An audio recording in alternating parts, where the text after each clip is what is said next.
Hello and welcome back to You Be the Cook.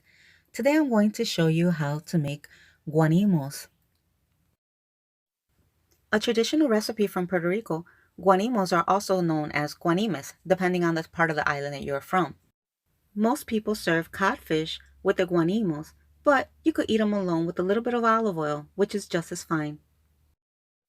Some recipes only call for flour, but today, in our recipe, we're going to use a combination of flour and cornmeal. To be honest, this is my grandmother's recipe. So let's get started. You're going to need 1 cup of all-purpose flour, a half a cup of cornmeal,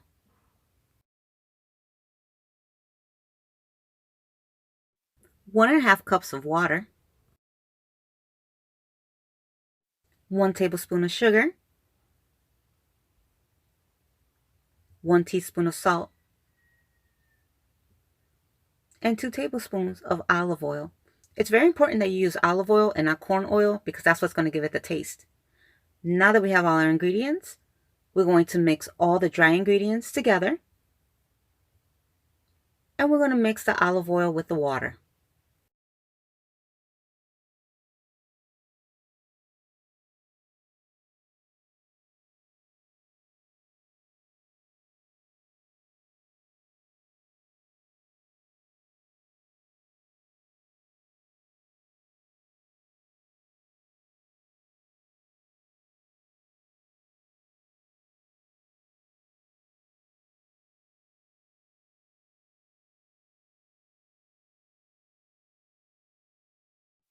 We're going to bring this to a boil.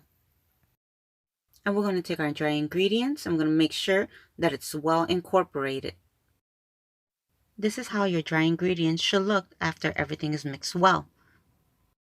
Now that the water is boiling, we're going to add our dry ingredients. Now we're going to mix everything very well until there's no dry ingredients visible. We're going to make a nice firm dough.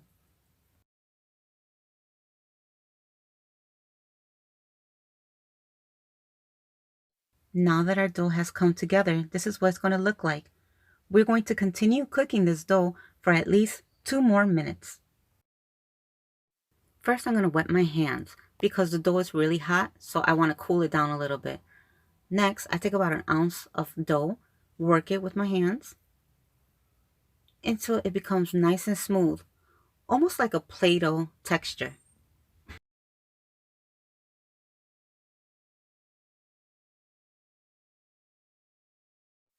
This is what it should look like. You see? Now I'm going to form a ball. That's about 1.5 inch. And I'm going to roll it into a cigar shape using both of my hands, the palm of my hands. As you can see, that's what it should look like. I will continue doing the same with the rest of the dough.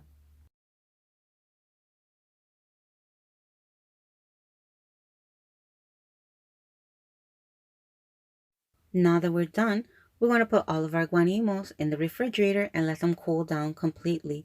This recipe made me 22, but you could usually get about 24 depending on the size. If you can see, some of mine are bigger and others are smaller. Now we're going to bring 6 cups of water to a boil. We're going to add 1 tablespoon of olive oil, a teaspoon of sugar, and a teaspoon of salt. This is just to give it a little bit of an extra taste. Now that our water is boiling, we could go ahead and add our guanimos. You will see that they will sink all the way to the bottom. Once they start cooking and they're ready, they'll float to the top.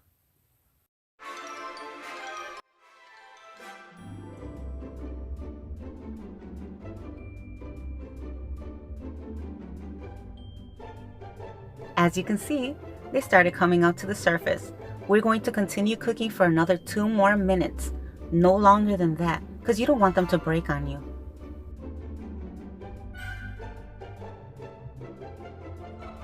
As you can see, all of our guanimos floated to the top of the surface. They've been boiling for 2 minutes, and now we can go ahead and serve. This is what our guanimos look like once they come out. As you can see, those lines right there, that was made when I was removing them with a spoon. That's how soft they are.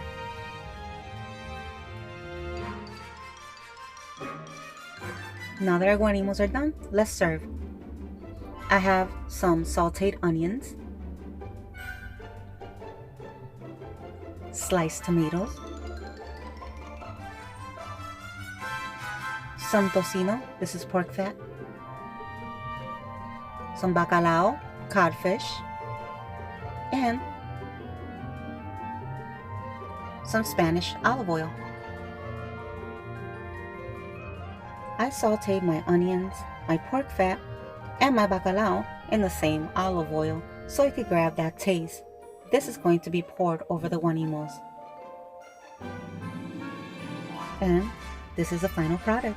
What do you guys think? Here's an easy tip for those who need to make more. You're going to use 2 parts of flour to 1 part of cornmeal. So if you're going to use 1 cup of flour, you're going to use half a cup of cornmeal. If you're going to use 2 cups of flour, you're going to use 1 cup of cornmeal. This is so you have a nice texture that isn't too hard or too soft. Another tip, our water should always be measured as the same amount as our dry ingredients. So if our dry ingredients measures 1.5 cups, we're going to use 1.5 cups of water. If our ingredients measures 3 cups in total, then we're going to use 3 cups of water.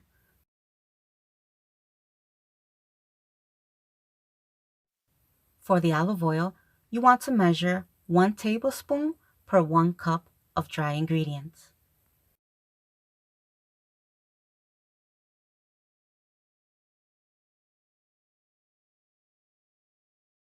As for our sugar, you're going to want to measure 1 tablespoon of sugar for every 1 cup of dry ingredient and 1 teaspoon of salt for every 1 cup of dry ingredient. As you can see, everything is very, very simple to make. I want to thank you for spending some time with me and watching this video. If you like what you saw, please give me a big thumbs up, comment, share, and subscribe. And don't forget to hit that notification button. Thanks, and see you next time. Bye.